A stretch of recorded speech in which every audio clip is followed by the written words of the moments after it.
Alrighty guys, so today basically just following on from yesterday, cleaning off all this, brought back some of the rust. There's a little hole here, but let's pretend like we didn't see that. Yeah, and what else are we doing? Yeah, so we're doing that. We're going to cover the gearbox with a bit of painter's plastic, you know, the stuff that goes around that. I'm going to tape up just above that line there, and the same here on this side.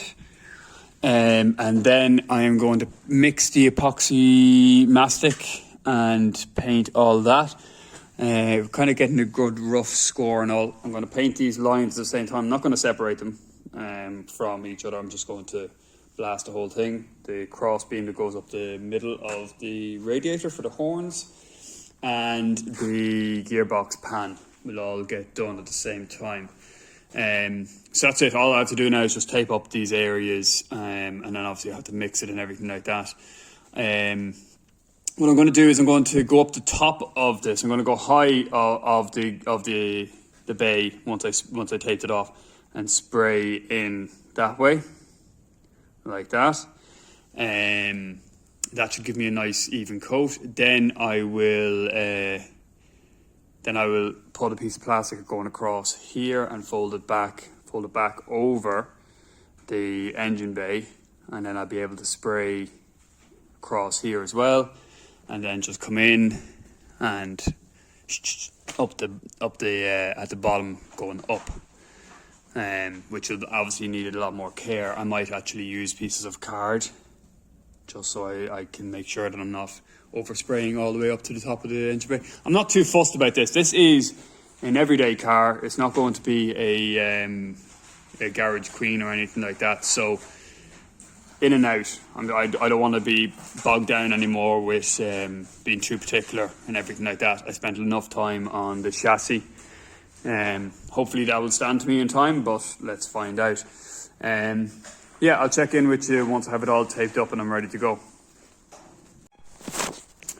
So I had to do a fairly piss poor job at doing the putting the plastic on. Got the gearbox covered. Got some of these. It's like a damp-proof membrane for underneath roofing. I've used that before for going around wheels, so I just threw it around the suspension components just to keep them the shiny black that they are. I only had this silver, really horrible silver tape. I don't have the normal kind of, you know, masking tape that you would normally use. So I had to just sort of shove the plastic paint covering sheet in around different areas. I'm really hoping that doesn't blow out on me while I'm painting. Might well happen. Look, I'll live with it if it does. Got all this, so actually it's probably handier now. I can just spray like this, you know what I mean, and then come in from the top and spray down as well. And obviously I'll be able to spray straight up as well to a certain extent. I want to get the steering box covered. I want to get a good covering on the steering box, just because I think it'd be nice to have it in a shiny black, because this gives a kind of semi-gloss finish. I'm going to cover this pipe obviously. I'm going to put the other stuff down here, and then I'll be able to paint that. Just do a little nib up there on that, and we'll be away. That'll come up on that. I don't know if it's going to happen today though, the painting. I was really hoping it would, but the paint gun, I put it away badly, and it needs to be soaked in thinner. So if that is the case, what my intention then to do is let that soak overnight and get working on the actual engine itself. The place is an absolute mess, as you can see. Brady is disgusted at me.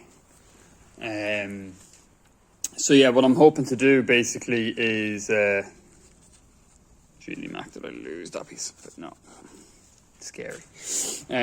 Basically what I'm hoping to do is I will fit the manifold. Actually, do you know what? I'll do the turbo first. Do the turbo actuator first. And after that, I'll fit the manifold, and we will get the linkages going for the cable, throttle cable, which should be interesting because I want the linkages to be able to I have to use the one from the original om606 because it has a Bowden cable for the gearbox, which you won't need if you're using the more modern 722.6 gearbox that would have came with this engine. So that should be an interesting one. It's not something I've seen many doing online and that, so I'm sure there's people wanting to know that side of things.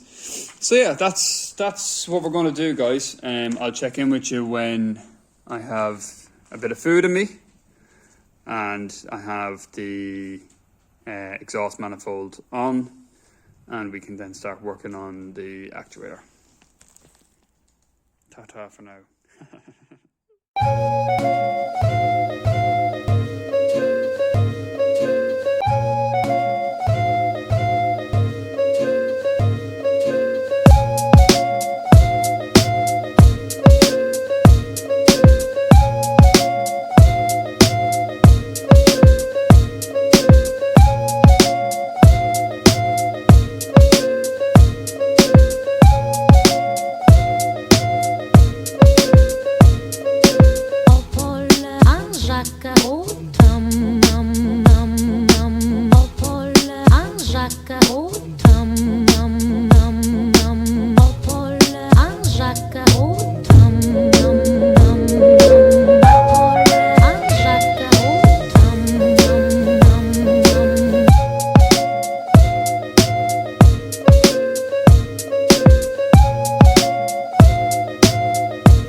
So guys, as you might have seen, I've done a bit of work on the actuator bracket. Now, it ain't going to be pretty because I messed it up on my cut when I was cutting off the original. So she ain't going to win any beauty awards. But what I did basically was I cut off the original actuator off the bracket. Then which I messed up here, as you can see there, it's a bit crooked there. Then what I did was I put a big 8mm, or no, let me see, 3mm washer on the back here and welded that on, and then just drilled through. Actually, I drilled through first, and the reason I did that was so that when I put the washer back on, I could see my points where I'd already measured out. So that's her mounted up there. Now my issue, as I say, she's ugly but she'll work, is what to do in this situation here. And we have a different system. So we have a screw through actuator system here, and I'm sort of at odds as to what to do. I could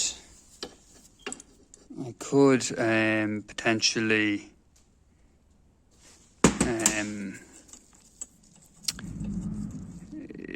cut that off and let it spin like that, but then it needs to sort of move freely. This needs to be able to spin independently of that. My other alternative is that I do as I've seen the likes of Diesel Pump UK do with they have a changed actuator. They have a different actuator basically they sell, but it has a longer rod on it, which I could possibly do if I cut this one off, got it placed nicely on top, right? Bear with me. I could then, what could I do then? I could weld that on like that there. I could even it out on the grinder so that it's nice and sort of getting close to uniform. I wonder then if I put my tap on here, or my die on here rather, and then brought it back over, would that work? Do you know what? I'm going to be brave and I'm going to go for that. What do you think, guys? Just weld that straight on here. It'd be tough, won't it? We'll look at we'll give it a shot. Right, guys, I'm going to try that and I'll report back. Alrighty, so I scratched the idea of welding the rod together nearly immediately after making that video because I figured out what I should do. So what I did was the piece that would have sat like that on it, I just lobbed that off. That made a threaded joint here. I basically threaded it on here, brought the actuator to fully close, and then brought it just shy of meeting up to it. So it's under a little bit of pressure to keep it closed right now. Very small amount, maybe a mil. And then what I did was I cut the threaded rod from the old actuator, threaded it in, and put a piece on it, put a nut on it to tighten it up. So it moves nice and smoothly, but what I can do in the future then, because this is, do you know what I mean, that thread goes about here, I think. I've got a few threads of adjustment to basically be able to make fine adjustments on the boost. Now, not that I might never actually need to do that. What I've done here is I've set this is a cheap Chinese pressure regulator, so it is it's very kind of weak, and it probably doesn't read too accurately. But what that's basically saying there is, what is it saying?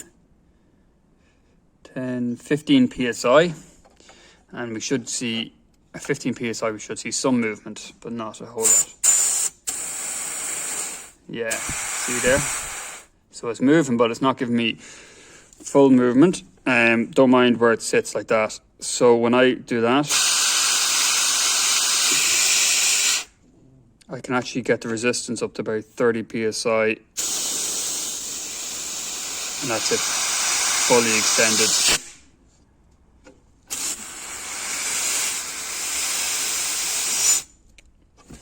So that's pretty good.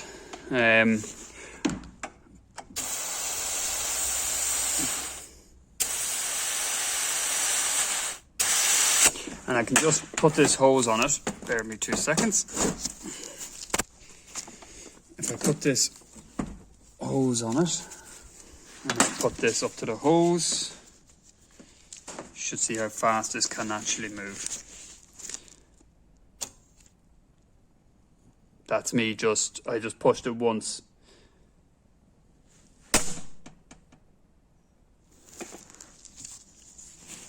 And let's do that again.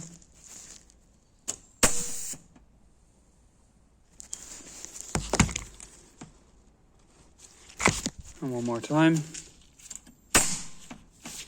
There you go. Perfect. And if I blow on it, I can't make it move, so I'm not putting out enough pressure. So hopefully that's a good job for that. It's a bit ugly, as I say, but like, hey ho, we'll live with that. All right, guys, so that's the actuator done. I'll see how I'm set for time. I might start onto the steering linkages. Or sorry, not steering linkages. Yeah, the accelerator linkages. Anyway, so basically TD05 Defender, I think, actuator, the original brackets, weld a plate on, set it up that way. Do you know what I mean? That was 20 quid and it's an upgraded.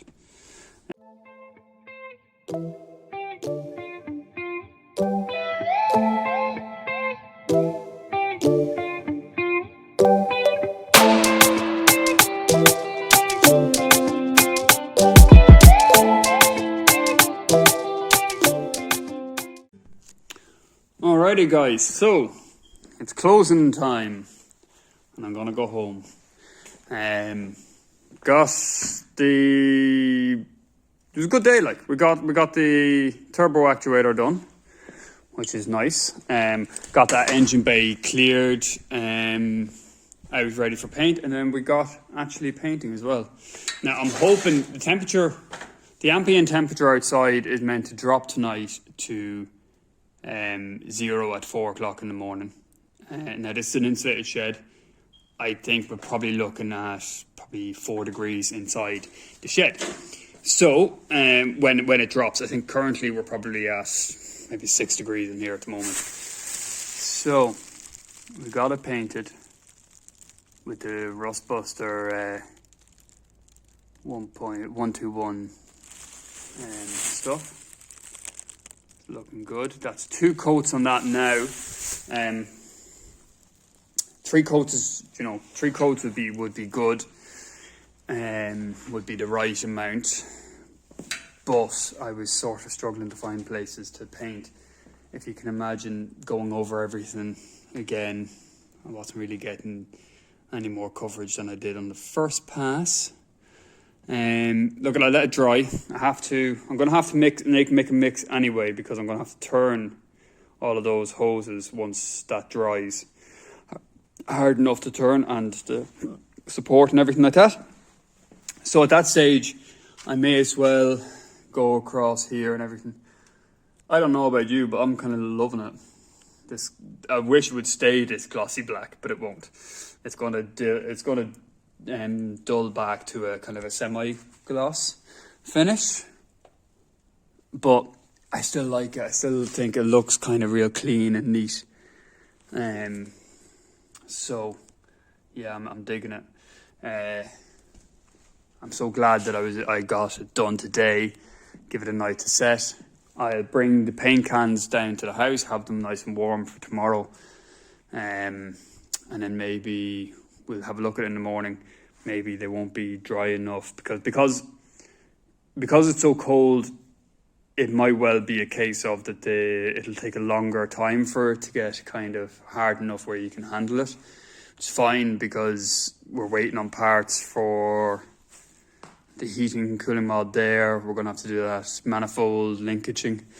And then at that stage, once we do that, we can always do stuff on the back, or we can move to putting in, if it's hard enough, we can put in the steering or the accelerator linkages there. Start trying to work out our glow plug setup. It occurred to me that the glow plugs in this are different to the old om606s. Their old om606 is a much bigger glow plug. This is a smaller, narrower head, so I'm going to have to use the loom from the w124 that it came from, because that has the smaller glow plug connections, if you know what I mean.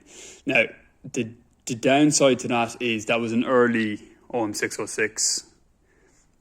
So the harness or the loom is probably slightly biodegradable as well. I'm hoping it's not. It was 96, I think this came from. So I'm hoping it's not a case of that will be what will happen, but it might well turn out to be the case. Hey ho, we'll just run new cables solder new connections. It might not be a bad idea to do that anyway. I just think that I'm getting myself into a world of pain trying to find the locations and get sure that I have enough the right length tails and everything like that. Anyway, we'll treat it like a little miniature project. Not like we have enough going on here at the moment. Anyway, guys, that's me clocking out for today. I'll be back tomorrow. Thanks. Bye.